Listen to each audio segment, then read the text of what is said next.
ഇന്ന് ഈ ദൈവവചനം പ്രഘോഷണം ശ്രദ്ധിക്കുന്ന എല്ലാ പ്രിയ സഹോദരങ്ങൾക്കും സൂം പ്ലാറ്റ്ഫോമിലും പിന്നെ യൂട്യൂബിലും മറ്റ് പല സോഷ്യൽ മീഡിയാസിലും ഒക്കെ ഈ വചനം ശ്രദ്ധിക്കുന്ന ഏവർക്കും കർത്താവായ യേശുവിൻ്റെ നാമത്തിൽ നിങ്ങൾക്ക് ഹൃദ്യമായ സ്വാഗതം അറിയിച്ചുകൊള്ളുന്നു.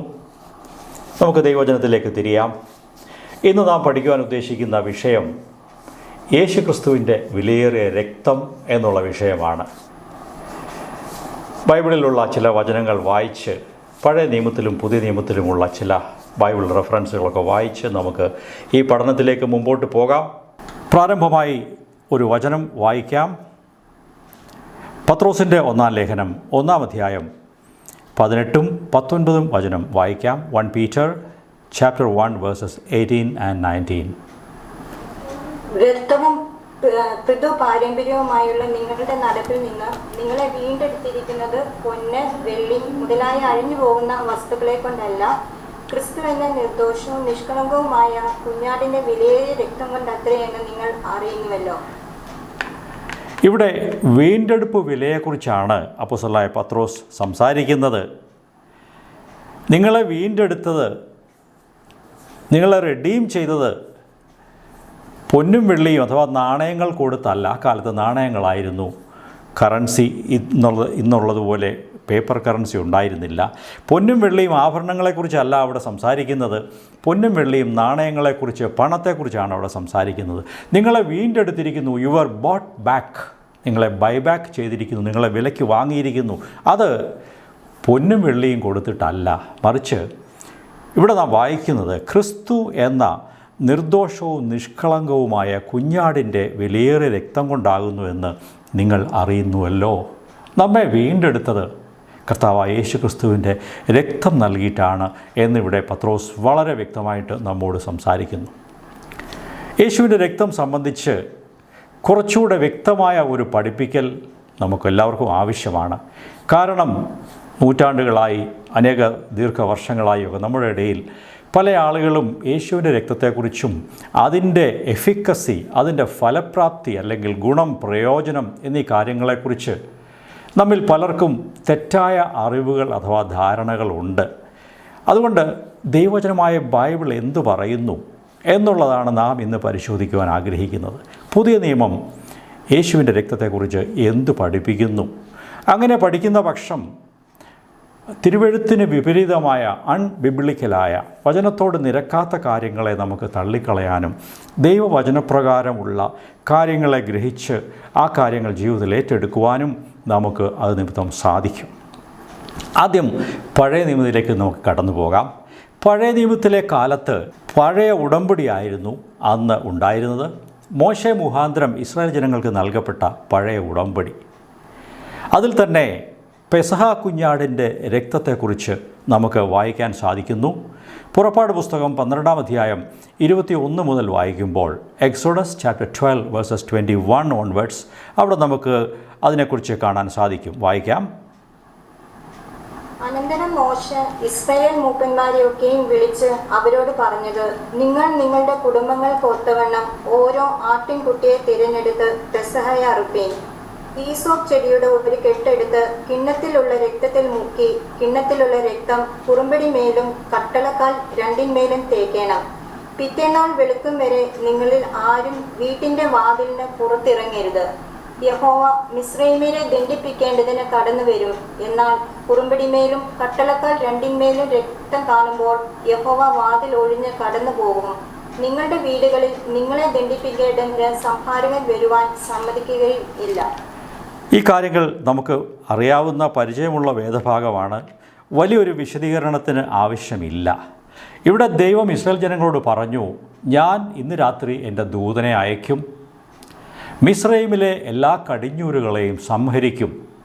എന്നാൽ നിങ്ങളുടെ കുടുംബങ്ങളിൽ ആ സംഹാരകൻ കടന്നു വരാതെ വണ്ണം നിങ്ങൾ വീടിനൊരു അടയാളം ഇട്ട് വയ്ക്കണം.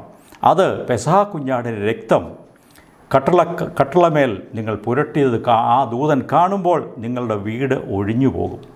ഇനി നിങ്ങളുടെ വീട്ടിൽ കയറിയാൽ എന്ത് സംഭവിക്കും? നിങ്ങളെ എല്ലാവരെയും സംഹാരദൂതൻ കൊല്ലുകയില്ല. ഓരോ വീട്ടിലെയും ആദ്യജാതനെയാണ് സംഹാരകൻ കൊല്ലുവാനായിട്ട് പോകുന്നത്. അതുകൊണ്ട് ഈ പെസഹായുടെ കുഞ്ഞാടിനെ അറുത്ത് ആ രക്തം വാതിലിൽ പുരട്ടിയതിൻ്റെ ഉദ്ദേശം ആ വീട്ടിലുള്ള ആളുകളുടെ സംരക്ഷണത്തിന് വേണ്ടി ആയിരുന്നില്ല, മറിച്ച് അവിടുത്തെ ആദ്യജാതൻ മരണത്തിൽ നിന്നും രക്ഷപ്പെടുവാൻ വേണ്ടിയായിരുന്നു. അല്ലാത്ത പക്ഷം ആദ്യജാതൻ മരിച്ചു പോകും.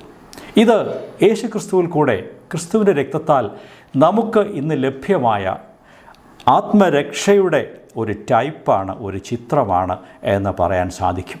യേശുക്രിസ്തുവിൻ്റെ രക്തം, ആ രക്തത്താൽ നമുക്ക് ഓരോരുത്തർക്കും മരണത്തിൽ നിന്ന് ജീവനിലേക്കുള്ള ഒരു വഴി ദൈവം തുറന്നു തന്നിരിക്കുന്നു. ആ കാര്യം നമ്മുടെ മനസ്സിൽ ഇരിക്കേണ്ടത് ആവശ്യമാണ്. അത് പഴയ നിയമത്തിലെ ഒരു ചിത്രമാണ്. അതിൻ്റെ നിവർത്തീകരണം ക്രിസ്തുവിലാണ് ഇന്ന് നാം കാണുന്നത്. ക്രിസ്തുവിൻ്റെ രക്തം നമ്മെ വീണ്ടെടുക്കുന്നതാണ്, പാപത്തിൻ്റെ ശക്തിയിൽ നിന്നും നമ്മെ വിടുവിക്കുന്നതാണ്, പാപത്തിൻ്റെ അതിൻ്റെ പഴയ കാലത്തെ ശിക്ഷാവിധിയിൽ നിന്നും നമ്മെ വിടുവിച്ച് പാപങ്ങളെ ക്ഷമിച്ച് നമുക്കൊരു പുതിയ ജീവൻ നൽകുന്നതാണ്. ആ രക്തം പുരട്ടിയിരുന്നത് കൊണ്ട് എന്ത് സംഭവിച്ചു? ഇസ്രായേലിലെ കുടുംബങ്ങളിലെ ആദ്യജാതന്മാർ എല്ലാവരും മരിക്കാതെ രക്ഷപ്പെട്ടു. അത് ആത്മീയമായ നമ്മുടെ രക്ഷപ്പെടലിൻ്റെ ഒരു പഴയകാല ചിത്രമായിട്ട് അതിനെ എടുക്കുവാൻ സാധിക്കും. ഇനി ലേവ്യ പുരോഹിതന്മാർ വഴി ആ യഹൂദന്മാരുടെ കാലത്ത് അന്ന് നടത്തപ്പെട്ടിരുന്ന യാഗങ്ങളെക്കുറിച്ച് ചിന്തിക്കാം. അനേക തരത്തിലുള്ള യാഗങ്ങളെ നമുക്ക് കാണാൻ സാധിക്കും. ലേവ്യ പുസ്തകം നാം വായിക്കുമ്പോൾ ആദ്യത്തെ ചില അധ്യായങ്ങളിൽ പല തരത്തിലുള്ള യാഗങ്ങളെക്കുറിച്ച്, അതിൻ്റെ വിശദാംശങ്ങളും അതെങ്ങനെ ചെയ്യണം എന്നൊക്കെയും നമുക്ക് അവിടെ വായിക്കാനായിട്ട് സാധിക്കും. എന്നാൽ ഹെബ്രായരുടെ പുസ്തകത്തിൽ നിന്ന് അതിൻ്റെ ചുരുക്കമായ കാര്യം നമുക്ക് വായിച്ചു കേൾക്കാം.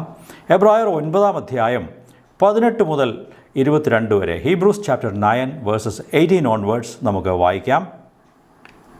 അതുകൊണ്ട് ആദ്യ നിയമവും രക്തം കൂടാതെ പ്രതിഷ്ഠിച്ചതല്ല. മോശ ന്യായപ്രമാണ പ്രകാരം കൽപ്പനയൊക്കെയും സകല ജനത്തോടും പ്രസ്താവിച്ച ശേഷം പശുക്കിടാങ്ങളുടെയും ആട്ടുകൊറ്റന്മാരുടെയും രക്തത്തെ വെള്ളവും ചുവന്ന ആട്ടുരോമവും ഈസോപ്പുമായി എടുത്ത് പുസ്തകത്തിന്മേലും സകല ജനത്തിന്മേലും തളിച്ചു. ഇത് ദൈവം നിങ്ങളോട് കൽപ്പിച്ച നിയമത്തിന്റെ രക്തം എന്ന് പറഞ്ഞു. അങ്ങനെ തന്നെ അവൻ കൂടാരത്തിന്മേലും ആരാധനയ്ക്കുള്ള ഉപകരണങ്ങളിൽ മേലും എല്ലാം രക്തം തളിച്ചു. ന്യായപ്രമാണ പ്രകാരം ഏകദേശം സകലവും രക്തത്താൽ ശുദ്ധീകരിക്കപ്പെടുന്നു. രക്തം ചൊരിഞ്ഞിട്ടല്ലാതെ വിമോചനം ഇല്ല.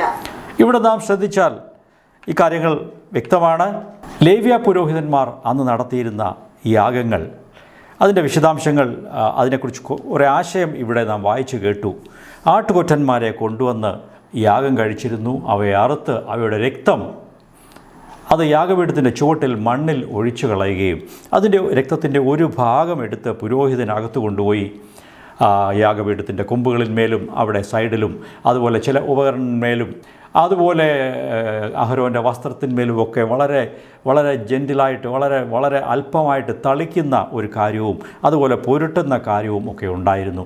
അതെല്ലാം ഈ ഉപകരണങ്ങളെയും യാഗപീഠത്തെയും ഒക്കെ ശുദ്ധീകരിക്കുവാനായിട്ടുള്ള ഒരു മാർഗമായിട്ടാണ് ദൈവം കൊടുത്തിരുന്നത്. ശരി, ഇനി നമുക്ക് പുതിയ നിയമത്തിലേക്ക് വേഗം വരാം. പുതിയ നിയമത്തിലേക്ക് വരുമ്പോൾ പഴയ നിയമത്തിലെ യാഗങ്ങൾ പോലെയല്ല, ഇതൊക്കെയും ക്രിസ്തുവിൽ കൂടെയുള്ള ആ വലിയ മഹായാഗത്തിൻ്റെ ചിത്രങ്ങളായിരുന്നു, അതിൻ്റെ നിഴലായിരുന്നു പഴയ നിയമത്തിൽ ചെയ്തിരുന്ന എല്ലാ കാര്യങ്ങളും. ഇനി പുതിയ നിയമത്തിൽ വരുമ്പോൾ പുതിയ നിയമത്തിലെ പഠിപ്പിക്കൽ നമുക്ക് നോക്കാം. നാം അവിടെ പ്രധാനമായിട്ടും കാണുന്നത് കർത്താവായ യേശു ക്രിസ്തുവിൻ്റെ വിലയേറിയ രക്തം നമ്മുടെ പാപങ്ങൾക്കായി ക്രൂശിൽ ചിന്തപ്പെട്ടു. ആ രക്തത്തിൻ്റെ ശക്തി എന്തുമാത്രമുണ്ട്, ആ രക്തത്തിൻ്റെ ഉപയോഗം എന്താണ്, വിശ്വാസികളായ നമുക്ക് ആ രക്തം മൂലം ലഭിക്കുന്ന ഗുണങ്ങൾ എന്തൊക്കെയാണ്, അതിൻ്റെ ഫലപ്രാപ്തി, അതിൻ്റെ എഫിക്കസി എങ്ങനെയാണ് നമുക്ക് അനുഭവിക്കുവാൻ കഴിയുന്നത്, ഈ കാര്യങ്ങളെക്കുറിച്ച് നമുക്ക് അല്പമായി ചിന്തിക്കാം. കുറഞ്ഞ പക്ഷം പുതിയ നിയമത്തിലെ വചനങ്ങൾ നോക്കുമ്പോൾ ഒരു 6 തരത്തിലുള്ള ഫലപ്രാപ്തികളെക്കുറിച്ച് നമുക്ക് ചിന്തിക്കാൻ കഴിയും. പഴയ നിയമത്തിൽ നാം കാണുന്ന കാര്യം, രക്തം എന്നുള്ളത് ജീവനെ സൂചിപ്പിക്കുന്നു. രക്തത്തിലാണല്ലോ ജീവൻ ഇരിക്കുന്നത്, അതുകൊണ്ട് നിങ്ങൾ രക്തം ഭക്ഷിക്കരുത് എന്ന് യഹോവയായ ദൈവം കൽപ്പിച്ചിരുന്നു. രക്തം ജീവനാണ്. യേശുവിൻ്റെ രക്തം എന്ന് പറയുമ്പോൾ അവിടുത്തെ ജീവനെ തന്നെ അത് പ്രതിനിധീകരിക്കുന്നുണ്ട്. നാം നോക്കുമ്പോൾ അപ്പോസ്തലനായ പൗലോസും പത്രോസും യോഹന്നാനും ഒക്കെ പുതിയ നിയമത്തിലെ വേദഭാഗങ്ങളിൽ യേശുവിൻ്റെ രക്തത്തെക്കുറിച്ച് ധാരാളം ഇടങ്ങളിൽ പ്രസ്താവിച്ചിട്ടുണ്ട്. അതെല്ലാം കൂടെ ഒന്ന് സമ്മറൈസ് ചെയ്ത് സംക്ഷിപ്തമാക്കി നോക്കിയാൽ ഈ പറഞ്ഞതുപോലെ 6 തരത്തിലുള്ള ഗുണങ്ങൾ അഥവാ ഫലപ്രാപ്തി, പ്രയോജനം യേശുവിൻ്റെ രക്തം മൂലം ദൈവമക്കളായി നമുക്ക് ലഭിക്കുന്നു എന്ന് നമുക്ക് അറിയുവാൻ സാധിക്കും. അതിനപ്പുറത്തേക്ക് വചനത്തിലില്ലാത്ത ഫലപ്രാപ്തി ആരെങ്കിലും പറഞ്ഞാൽ നമുക്ക് അവരോട് പറയാൻ സാധിക്കും, നിങ്ങൾ പറയുന്നത് ദൈവവചനപ്രകാരം ശരിയല്ല, നിങ്ങളുടെ ചിന്താഗതി ആയിരിക്കും, അല്ലെ പണ്ട് മുതലേ നിങ്ങൾ കേട്ടു പഠിച്ച കാര്യങ്ങൾ നിങ്ങൾ പറയുകയായിരിക്കും എന്ന് അവരോട് പറയുവാൻ നമുക്ക് സാധിക്കണം.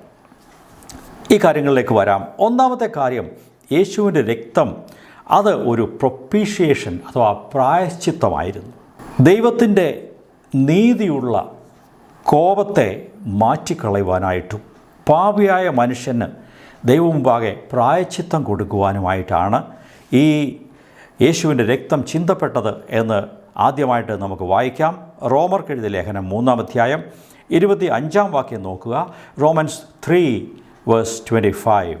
വിശ്വസിക്കുന്നവർക്ക് അവൻ തന്റെ രക്തം മൂലം പ്രായശ്ചിത്തമാകുവാൻ ദൈവം അവനെ പരസ്യമായി നിർത്തിയിരിക്കുന്നു. ദൈവം തന്റെ പുറമേയിൽ മുൻകഴിഞ്ഞ പാപങ്ങളെ ശിക്ഷിക്കാതെ വിടുക നിമിത്തം തന്റെ നീതിയെ പ്രദർശിപ്പിച്ചിരിക്കുന്നു. ഓക്കെ, ഇവിടെ ശ്രദ്ധിക്കുക. വിശ്വസിക്കുന്നവർക്ക് യേശുവിൻ്റെ രക്തം മൂലം പ്രായശ്ചിത്തമാകുവാൻ ദൈവം തന്നെ പരസ്യമായി നിർത്തിയിരിക്കുന്നു. ഇവിടെ യേശുവിൻ്റെ രക്തത്തെക്കുറിച്ചുള്ള പ്രതിപാദ്യം ശ്രദ്ധിക്കുക. എന്താണ് ഈ രക്തത്തിൻ്റെ പ്രയോജനം? എന്താണ് നമ്മെ സംബന്ധിച്ച്, പാപികളായ മനുഷ്യരെ സംബന്ധിച്ച് ആ രക്തത്താൽ നമുക്ക് ഒരു പ്രായശ്ചിത്തം ലഭിക്കുവാൻ വേണ്ടിയാണ്. God set forth to be a propitiation through faith in his blood. യേശുവിൻ്റെ രക്തത്തിൽ നമുക്ക് ദൈവമുമ്പാകെ ഒരു പ്രായശ്ചിത്തം ഉണ്ടാകുവാനും ദൈവത്തിൻ്റെ നീതിപരമായ ആ ദൈവക്രോധത്തിൽ നിന്നും നമുക്ക് വിടുതലുണ്ടാകുവാനും ആ യേശുവിൻ്റെ രക്തം നമുക്ക് വേണ്ടി പ്രായശ്ചിത്ത ബലിയായി ദൈവം സ്വീകരിക്കുന്നു. ഒരു മൃഗത്തെ യാഗം കഴിച്ച് പഴയ നിയമകാലത്ത് ഒരു മനുഷ്യൻ അവൻ്റെ പാപത്തിൻ്റെ മോചനം അഥവാ പാപത്തെ മറയ്ക്കുവാൻ അവന് സാധിച്ചതുപോലെ അതിൻ്റെ യാഥാർത്ഥ്യം യേശുവിൽ നമുക്ക് കാണാൻ സാധിക്കും. യേശുവിൻ്റെ രക്തം നമുക്ക് ഒരു പ്രായശ്ചിത്തമായിരുന്നു. അതുകൊണ്ട് ദൈവത്തിൻ്റെ നീതിയുള്ള ആ കോപത്തിൽ നിന്നും പാപിയായ മനുഷ്യനെ ശിക്ഷിക്കേണ്ടത് ദൈവത്തിന് ആവശ്യമായിരുന്നു, പാപത്തെ ശിക്ഷിക്കേണ്ടത് ആവശ്യമായിരുന്നു. എന്നാൽ അവിടെ മനുഷ്യന് ഒരു പ്രായശ്ചിത്തമാകുവാൻ യേശു തൻ്റെ രക്തം ചിന്തി. അതുകൊണ്ട് യേശുവിൻ്റെ രക്തത്തിൻ്റെ ഒന്നാമത്തെ ഉപയോഗം നമുക്ക് ആ രക്തം ഒരു പ്രായശ്ചിത്തമായി തീർന്നു. രണ്ടാമത്തേത്, നമുക്ക് യേശുവിൻ്റെ രക്തം നീതീകരണമായി തീർന്നു. It was for our justification. നമുക്ക് വായിക്കാം. റോമർ 5-ാം അധ്യായം 9-ാം വചനം. റോമൻസ് 5:9 വായിക്കാം. അവന്റെ രക്തത്താൽ നീതീകരിക്കപ്പെട്ട ശേഷമോ നാം അവനാൽ എത്ര അധികമായി കോപത്തിൽ നിന്ന് രക്ഷിക്കപ്പെടും. ഇവിടെ നോക്കുക, അവൻ്റെ രക്തത്താൽ നാം നീതീകരിക്കപ്പെടുന്നു. യേശുവിൻ്റെ രക്തത്താൽ നമുക്ക് നീതീകരണം അഥവാ ജസ്റ്റിഫിക്കേഷൻ ഉണ്ടാകുന്നു. പിതാവായ ദൈവത്തോട് യേശുവിൽ കൂടെ നമുക്ക് ഒരു നീതീകരണം, നമ്മെ നീതിയുള്ളവർ, നമ്മെ ശരിയായ ആളുകൾ, യു ആർ റൈറ്റ് എന്ന് ദൈവം പറയുന്ന അളവിൽ, അതാണ് നീതീകരണം. You are right in my sight. ദൈവം പ്രഖ്യാപിക്കുകയാണ്. പാപിയായ മനുഷ്യനെ യേശുവിൻ്റെ രക്തം മൂലം അവന് നീതീകരണം കിട്ടിക്കഴിയുമ്പോൾ ദൈവം പ്രഖ്യാപിക്കുന്നു, you are right, you are all right. എൻ്റെ പുത്രൻ്റെ രക്തനിമിത്തം നിന്നെ ഞാൻ നീതീകരിച്ചിരിക്കുന്നു. അതെ, അതിൻ്റെ അർത്ഥം ദൈവം മുമ്പാകെ ഒരു മനുഷ്യന് അംഗീകരണം ലഭിക്കുന്നു, ആക്സെപ്റ്റൻസ് ഉണ്ടാകുന്നു. ദൈവം മുമ്പാകെ ക്രിസ്തുവിൻ്റെ രക്തം മൂലം നമുക്ക് അംഗീകരണം ലഭിക്കുന്നു, നമുക്ക് അവിടുത്തെ മുമ്പിൽ നിൽക്കുവാൻ സാധിക്കുന്നു എന്ന് നമുക്ക് പറയാം. മൂന്നാമത്തെ കാര്യം, യേശുവിൻ്റെ രക്തം നമുക്ക് വീണ്ടെടുപ്പിന് കാരണമായി തീർന്നു. It was for our redemption. Ephesians 1-ാം അധ്യായം 7-ാം വാക്യം നോക്കുക. എഫീഷ്യൻസ് ചാപ്റ്റർ 1:7 വായിക്കാം. അവനിൽ നമുക്ക് അവന്റെ രക്തത്താൽ അതിക്രമങ്ങളുടെ മോചനമെന്ന വീണ്ടെടുപ്പ് ഉണ്ട്. ഇവിടെയും യേശുവിൻ്റെ രക്തത്താൽ നമുക്ക് എന്ത് പ്രയോജനമാണ് ലഭിക്കുന്നത്? നമുക്ക് വീണ്ടെടുപ്പുണ്ട്. നമ്മുടെ അതിക്രമങ്ങളൊക്കെയും മോചിക്കപ്പെടുന്നു, നമുക്ക് വീണ്ടെടുപ്പ് ലഭിക്കുന്നു. അതാണ് പത്രോസിൻ്റെ ലേഖനത്തിൽ നാം ആദ്യം വായിച്ചത്. നമ്മെ വീണ്ടെടുക്കുവാൻ, റിഡീം ചെയ്യുവാൻ, നഷ്ടപ്പെട്ടതിനെ വില കൊടുത്ത് വാങ്ങുന്നതാണ് റിഡീം ചെയ്യുക എന്ന് വെച്ചാൽ.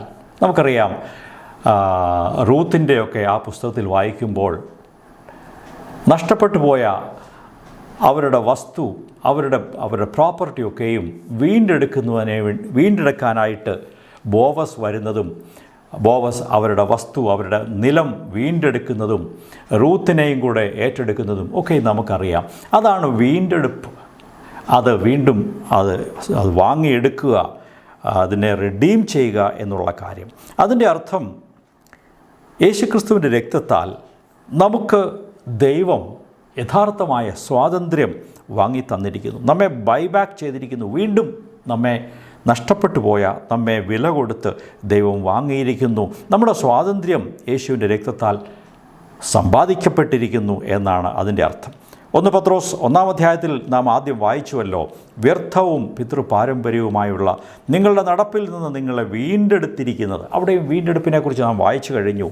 അത് പണം കൊടുത്തല്ല, പൊന്നും വെള്ളിയും കൊടുത്തല്ല നിങ്ങളെ വീണ്ടെടുത്തത്, മറിച്ച് ക്രിസ്തുവിൻ്റെ നിർദോഷവും നിഷ്കളങ്കവുമായ ആ രക്തം കൊണ്ടാകുന്നു.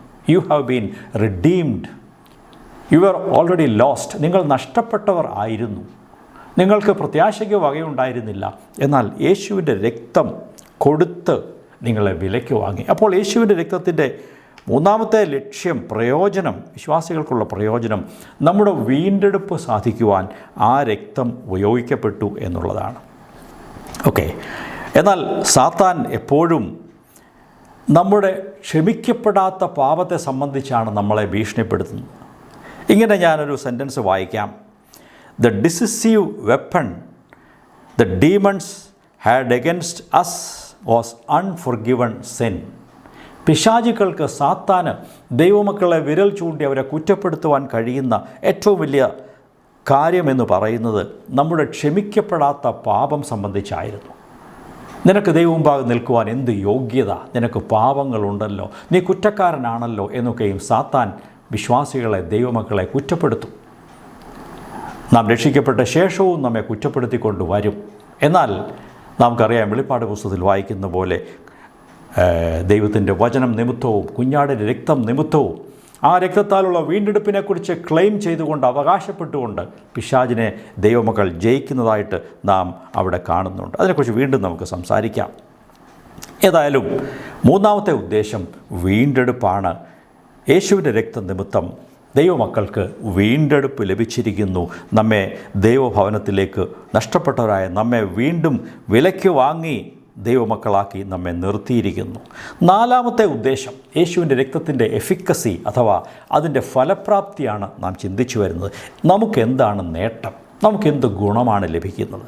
നാലാമത്തെ കാര്യം ഫൊർഗിവ്നെസ് ഓഫ് സിൻസ്, പാപക്ഷമയാണ് നാലാമത്തെ പ്രയോജനം എന്ന് നമുക്ക് കാണുന്നുണ്ട്. അതിനാധാരമായിട്ട് 2 വചനങ്ങൾ വായിക്കാം. 1 യോഹന്നാൻ 1-ാം അധ്യായം 7-ാം വചനം വായിക്കാം. 1 John chapter 1 verse 7. അവൻ വെളിച്ചത്തിൽ ഇരിക്കുന്നത് പോലെ നാം വെളിച്ചത്തിൽ നടക്കുന്നുവെങ്കിൽ നമുക്ക് തമ്മിൽ കൂട്ടായ്മയുണ്ട്.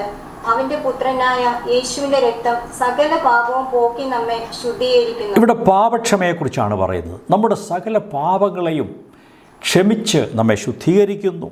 യേശുവിൻ്റെ രക്തത്തിന് അതിനുള്ള കഴിവുണ്ട്. ദ എഫിക്കസി, യേശുവിൻ്റെ രക്തത്തിൻ്റെ ഫലപ്രാപ്തി വളരെ വ്യക്തമായിട്ട് ഈ വചനങ്ങളിൽ കൂടെ നമുക്ക് കാണാൻ സാധിക്കുന്നു. സകല പാപവും പോക്കി, സകല പാപങ്ങളെയും ക്ഷമിച്ച് നമ്മെ ശുദ്ധീകരിച്ച് ദൈവമുമ്പാകെ നിർത്തുവാൻ യേശുവിൻ്റെ രക്തം മതിയായതാണ്. പിതാവുമായിട്ടുള്ള നമ്മുടെ ആ ബന്ധം, അതിനെ ശരിപ്പെടുത്തുവാൻ, അതിനെ പുനഃസ്ഥാപിക്കുവാൻ യേശുവിൻ്റെ രക്തം മതിയായതാണ്. വീണ്ടും കൊലോസ്യർ 1-ാം അധ്യായം 14-ാം വാക്യം കൂടെ വായിക്കാം. കൊലോഷ്യൻസ് ചാപ്റ്റർ 1 വേഴ്സ് 14 വായിക്കാം. അവനിൽ നമുക്ക് പാപമോചനമെന്ന വീണ്ടെടുപ്പ് ഉണ്ട്. ഇവിടെയും പാപമോചനമെന്ന വീണ്ടെടുപ്പ് നമുക്കുണ്ട്. In whom we have our redemption, the forgiveness of our sins. അവിടെ യേശുവിൻ്റെ രക്തത്തെക്കുറിച്ച് പ്രത്യേകമായിട്ട് എടുത്തു പറയുന്നില്ലെങ്കിലും അവിടെയുള്ള വീണ്ടെടുപ്പും പാപമോചനവും യേശുവിൻ്റെ രക്തത്തിൽ കൂടെയാണ് എന്നുള്ളത് മറ്റു ഭാഗങ്ങളിൽ കൂടെ നാം കണ്ടു കഴിഞ്ഞല്ലോ. അങ്ങനെ യേശുവിൻ്റെ രക്തത്താൽ നമുക്ക് വീണ്ടെടുപ്പ് ഉണ്ട്, പാപമോചനമുണ്ട്. ഇതെല്ലാം നാം കാണുന്നു. അഞ്ചാമത്തെ ഒരു കാര്യം, യേശുവിൻ്റെ രക്തത്തിൻ്റെ നമുക്കുള്ള പ്രയോജനം, അതിനെ പാസിഫിക്കേഷൻ അഥവാ നിരപ്പിക്കൽ എന്ന് പറയാൻ കഴിയും. റിക്കൺസിലിയേഷൻ, ദൈവവുമായിട്ട് നമുക്ക് സമാധാനം ഉണ്ടാക്കിക്കൊണ്ട് നമ്മെ ദൈവത്തോട് നിരപ്പിക്കുവാൻ യേശുവിൻ്റെ രക്തത്തിന് സാധിക്കുന്നു. കൊലോസ്യ ലേഖനം 1-ാം അധ്യായം 19-20 വാക്യങ്ങൾ നോക്കാം. കൊലോഷ്യൻസ് ചാപ്റ്റർ 1 വേഴ്സസ് 19 and 20 വായിക്കാം. അവനിൽ സർവ്വസമ്പൂർണതയും വസിപ്പാനും അവൻ ക്രൂശിൽ ചൊരിഞ്ഞ രക്തം കൊണ്ട് അവൻ മുഖാന്തരം സമാധാനമുണ്ടാക്കി, ഭൂമിയിലുള്ളതോ സ്വർഗത്തിലുള്ളതോ സകലത്തെയും അവനെ കൊണ്ട് തന്നോട് നിരപ്പിപ്പാനും പിതാവിന് പ്രസാദം തോന്നി. ഈ വചനങ്ങൾ ശ്രദ്ധിച്ചാൽ യേശുവിൻ്റെ രക്തത്താൽ പിതാവിനോട് പാപികളായ മനുഷ്യർക്ക് രഞ്ജിപ്പ് അഥവാ റെക്കൺസിലിയേഷൻ, നിരപ്പ് ഉണ്ടാകുന്നു. ഒരു കാലത്ത് ദൈവവും മനുഷ്യനും തമ്മിൽ യുദ്ധത്തിലായിരുന്നു. സമാധാനം ഉണ്ടായിരുന്നില്ല, രഞ്ജിപ്പ് ഉണ്ടായിരുന്നില്ല, റെക്കൺസിലിയേഷൻ ഉണ്ടായിരുന്നില്ല. രണ്ടുപേരും രണ്ട് ധ്രുവങ്ങളിലായിരുന്നു. എന്നാൽ യേശുവിൻ്റെ രക്തത്തിൽ കൂടെ രഞ്ജിപ്പ് ഉണ്ടായി, റെക്കൺസിലിയേഷൻ ഉണ്ടായി.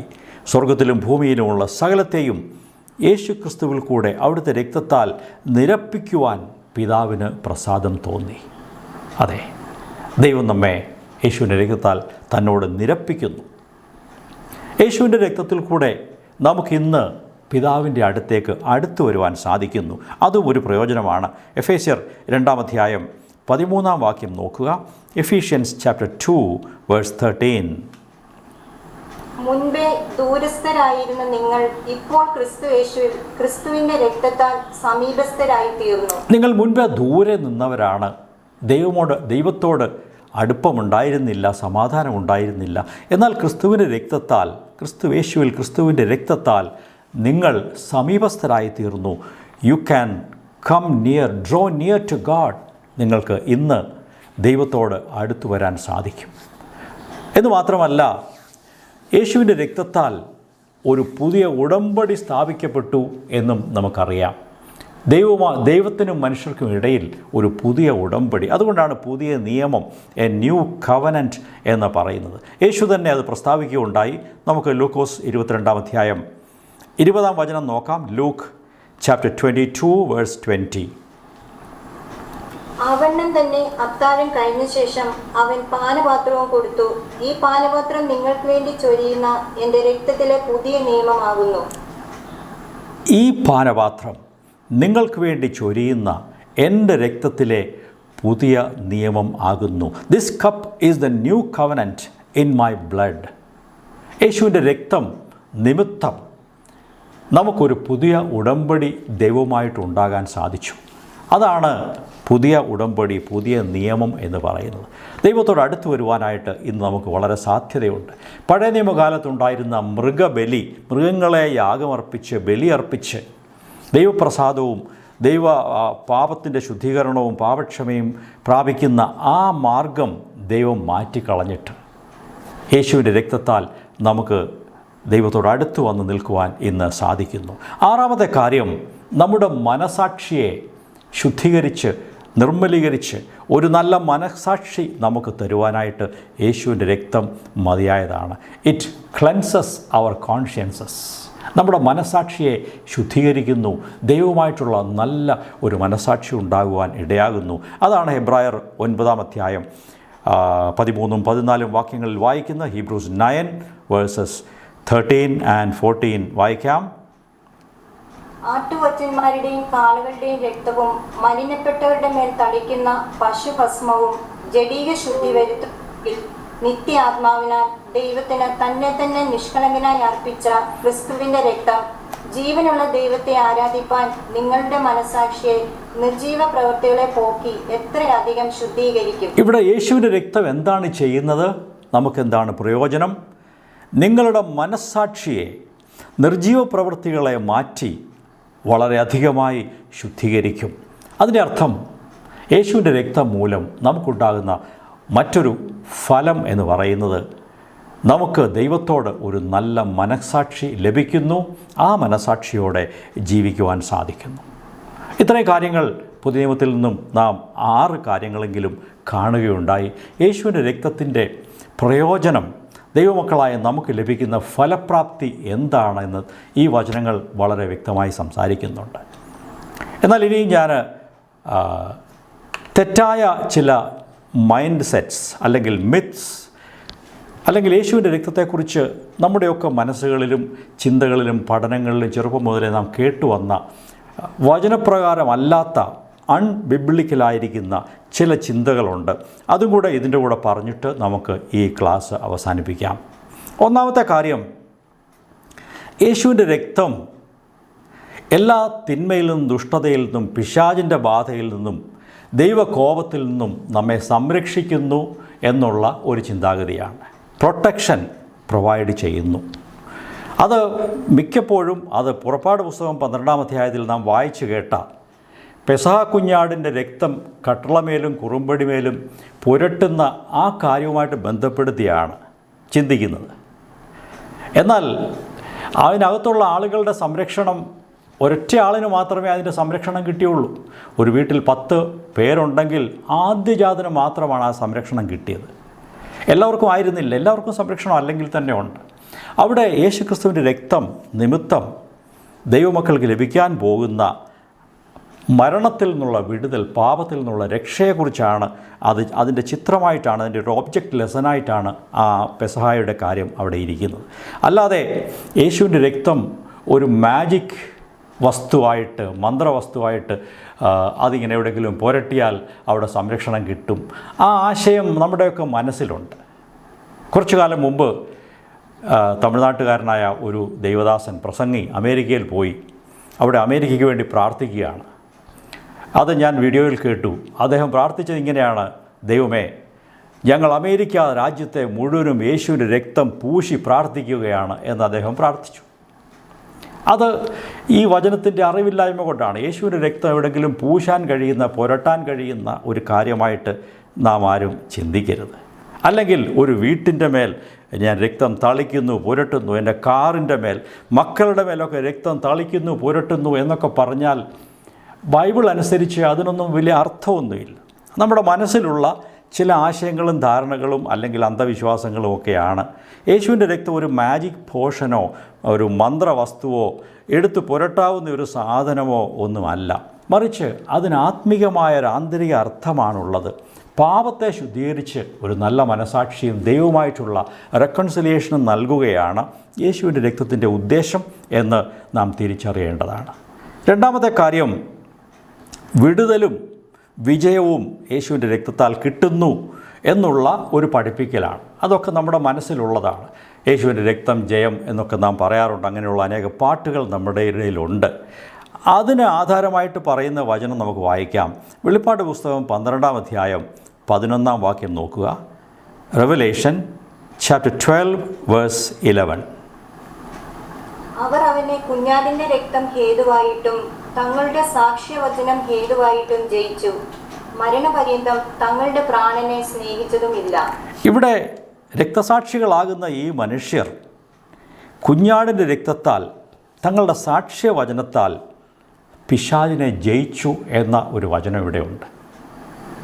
അതെ, ആ വചനം, അതിൻ്റെ അർത്ഥം എന്ന് പറയുന്നത്, അവർ പിശാചിനോട് പറയുകയാണ്, നിനക്ക് എൻ്റെ മേൽ അധികാരമില്ല, ഞാനൊരു ദൈവപൈതലാണ്, യേശുവിൻ്റെ രക്തത്താൽ ശുദ്ധീകരിക്കപ്പെട്ട വീണ്ടെടുക്കപ്പെട്ട ഒരു ദൈവമകനാണ്, നിനക്ക് എൻ്റെ മേൽ കാര്യമില്ല എന്ന് പിശാചിനോട് ഡിക്ലെയർ ചെയ്യുന്ന ഒരു കാര്യമാണ് അവിടെ നാം വായിക്കുന്ന കാര്യം. അല്ലാതെ പിശാചിനെ പിടിച്ചു കെട്ടുവാനും അവനെ കീഴ്പ്പെടുത്തുവാനുമുള്ള ഒരായുധമായിട്ട് യേശുവിൻ്റെ രക്തം അവിടെ ആ ഒരു ആശയം വരുന്നതേയില്ല. നാം അത് തിരുത്തേണ്ട ഒരു ആവശ്യമുണ്ട്. നിങ്ങൾ എന്നോട് യോജിക്കാത്തവരുണ്ടെങ്കിൽ നിങ്ങൾ വീണ്ടും ദൈവവചനം വായിക്കുകയും ധ്യാനിക്കുകയും ചെയ്താൽ അത് മനസ്സിലാകും. നമ്മുടെ കാഴ്ചപ്പാടോ നാം പഠിച്ച കാര്യങ്ങളോ നാം ഇതുവരെ മനസ്സിൽ വച്ചിരിക്കുന്ന കാര്യങ്ങളോ വചനപ്രകാരം ശരിയല്ലെങ്കിൽ നാം തിരുത്തുവാൻ വിധേയരാകേണ്ടത് ആവശ്യമാണ്.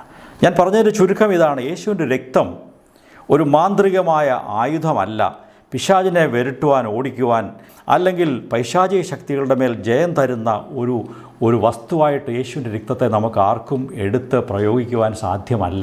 അങ്ങനെ ദൈവവചനത്തിൽ അതിന് ആധാരമായ ഒരു കാര്യവുമില്ല.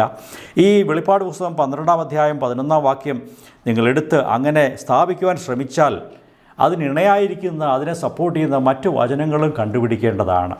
എന്നും കൂടെ ഞാൻ ഓർമ്മിപ്പിക്കട്ടെ. അവിടെ യേശുവിൻ്റെ രക്തം എന്ന് പറയുമ്പോൾ ഞാൻ യേശുവിൻ്റെ രക്തത്താൽ ശുദ്ധീകരിക്കപ്പെട്ട ദൈവ പൈതലാണ് എന്നുള്ള വചനമാണ് സാക്ഷ്യവചനമായിട്ട് പിശാചിനോട് പറഞ്ഞ് അവനെ ജയിക്കുന്നത്. പിശാചിനോട് എതിർത്ത് നിൽക്കുവിൻ, അവൻ നിങ്ങളെ വിട്ട് ഓടിപ്പോകും. അത് എല്ലാവർക്കും ചെയ്യാവുന്ന കാര്യമാണ്. മറ്റൊരു കാര്യം, തെറ്റായ നമ്മുടെ ചിന്താഗതി യേശുവിൻ്റെ രക്തം നമ്മെ സൗഖ്യമാക്കുന്നതാണ് എന്നുള്ള പഠിപ്പിക്കലാണ്. അതിനാധാരമായ വചനം പലരും പറയാറുള്ളത് യെശയ്യാവ് 53-ാം അധ്യായം 5-ാം വചനമാണ്. ഐസയ 53:5 വായിക്കാം. എന്നാൽ അവൻ നമ്മുടെ അതിക്രമങ്ങൾ നിമിത്തം മുറിവേറ്റും നമ്മുടെ അകൃത്യങ്ങൾ നിമിത്തം തകർന്നും ഇരിക്കുന്നു. നമ്മുടെ സമാധാനത്തിനായുള്ള ശിക്ഷ അവൻ്റെ മേലായി, അവൻ്റെ അടിപ്പിണരുകളാൽ നമുക്ക് സൗഖ്യം വന്നിരിക്കുന്നു. യേശുവിൻ്റെ അടിപ്പാടുകളാൽ, അവൻ്റെ മുറിവുകളാൽ നമുക്ക് സൗഖ്യം വന്നിരിക്കുന്നു. ഈ അധ്യായം ശരിയായിട്ട് വായിച്ചു നോക്കിയാൽ മനസ്സിലാകും. അവിടെ പറയുന്ന കാര്യം ശാരീരികമായ സൗഖ്യത്തെക്കുറിച്ചല്ല. മുഖ്യമായ അവിടുത്തെ ആശയം ആന്തരികമായ ആത്മീകമായ സൗഖ്യത്തെക്കുറിച്ചാണ്. യേശുവിൻ്റെ അടിപ്പാടുകളാൽ അല്ലെങ്കിൽ അവൻ ചിന്തിയ രക്തത്താൽ നമുക്ക് ആത്മീകമായ സൗഖ്യവും രക്ഷയും വിടുതലും പാപത്തിൽ നിന്നുള്ള വിടുതലും ഒക്കെ ലഭിച്ചിരിക്കുന്നു എന്നാണ് അതിൻ്റെ അർത്ഥം. അത് ആത്മീകമായ ആന്തരികമായ സൗഖ്യത്തെക്കുറിച്ചാണ് അവിടെ പറയുന്നത്. അതുകൊണ്ട് ആ വചനം എടുത്തും യേശുവിൻ്റെ രക്തം സൗഖ്യം തരുന്നതാണ് എന്ന് പറയുവാൻ നമുക്ക് മതിയായ കാരണങ്ങളില്ല. ചില ആളുകൾ പറയും, അത് വളരെ വിചിത്രമായ ഒരു ആർഗ്യുമെൻ്റാണ്, യേശുവിൻ്റെ രക്തത്താൽ നമുക്ക് വലിയ മനസമാധാനം കിട്ടും എന്ന് പറയുന്നവരുണ്ട്. അതും നിങ്ങൾ വായിച്ചു നോക്കിയാൽ അതിന് ആധാരമായ വചനം യെശയ്യാവ് 9-ാം അധ്യായം 6-ാം വാക്യമാണ്. ഐസയ ചാപ്റ്റർ 9:6 വായിക്കാം. നമുക്ക് ഒരു ശിശു ജനിച്ചിരിക്കുന്നു, നമുക്ക് ഒരു മകൻ നൽകപ്പെട്ടിരിക്കുന്നു, ആധിപത്യം അവന്റെ തോളിലിരിക്കും. അവന് അത്ഭുത മന്ത്രി, വീരനാം ദൈവം, നിത്യപിതാവ്, സമാധാന പ്രഭു എന്ന പേർ വിളിക്കപ്പെടും. ഇവിടെ യേശുവിനെ കുറിച്ച് അവിടുന്ന് സമാധാന പ്രഭുവാണ്. He is the prince of peace എന്നൊരു വചനമുണ്ട്. കാര്യങ്ങൾ ഈ രീതിയിൽ വിശ്വസിക്കാൻ ആഗ്രഹിക്കുന്നവർക്ക് അത്രയും കിട്ടിയാൽ മതി. സമാധാന പ്രഭുവാണ് യേശു. അതുകൊണ്ട് യേശുവിൻ്റെ രക്തം നമ്മുടെ ഉള്ളിൽ സമാധാനം തരും. അവിടുന്ന് സമാധാന പ്രഭുവാണ്. യേശുവിൻ്റെ രക്തം നിമിത്തം നമുക്ക് സമാധാനം കിട്ടും എന്നൊക്കെ ചിന്തിക്കുന്നവരുണ്ട്. ഏതായാലും ഇങ്ങനെയുള്ള മിത്സ്, തെറ്റായിരിക്കുന്ന ഉപദേശങ്ങളോ പഠിപ്പിക്കലുകളോ വചനത്തിൻ്റെ അടിസ്ഥാനമില്ലാത്ത കാര്യങ്ങളെ നാം പുറന്തള്ളേണ്ടതും ദൈവവചനപ്രകാരം യേശുവിൻ്റെ രക്തത്തിൻ്റെ ശക്തിയും മഹത്വവും ബലവും നാം കണ്ടെത്തി ക്രിസ്തുവിൻ്റെ രക്തത്താൽ വിടുതലും ശുദ്ധീകരണവും വീണ്ടെടുപ്പും ഒക്കെയും പ്രാപിച്ച് പ്രത്യേകിച്ചും പാപക്ഷമ, വീണ്ടെടുപ്പ്, ദൈവത്തോടുള്ള രമ്യത അല്ലെങ്കിൽ രഞ്ജിപ്പ്, ഈ അതൊക്കെയാണ് യേശുവിൻ്റെ രക്തത്താൽ നമുക്ക് ലഭിക്കുന്ന കാര്യങ്ങൾ. ഈ കാര്യങ്ങളെ നമ്മുടെ മനസ്സിലിരിക്കട്ടെ. അങ്ങനെയെങ്കിൽ വരുന്ന കാലങ്ങളിൽ നമുക്ക് കുറച്ചുകൂടെ നല്ല രീതിയിൽ അർത്ഥപൂർണമായി കാര്യങ്ങളെ ഗ്രഹിക്കാനും യേശുവിൻ്റെ രക്തത്തെക്കുറിച്ച് തെറ്റായിരിക്കുന്ന ആ ചിന്തകളെയൊക്കെ അകറ്റി എല്ലായിടത്തും യേശുവിൻ്റെ രക്തം പുരട്ടുന്നവരായി നാം തീരാതെ രക്തത്തിനുള്ള ആത്മീയമായ അർത്ഥം തിരിച്ചറിഞ്ഞ് ആ രീതിയിൽ പ്രാർത്ഥിക്കുവാനും ആ രീതിയിൽ കാര്യങ്ങളെ എടുക്കുവാനും ദൈവം നമ്മെ സഹായിക്കട്ടെ എന്ന് ഓർമ്മിപ്പിച്ചുകൊണ്ട് ഞാൻ ഈ വാക്കുകളെ ഉപസംഹരിക്കുന്നു. ദൈവം നമ്മെ അനുഗ്രഹിക്കട്ടെ.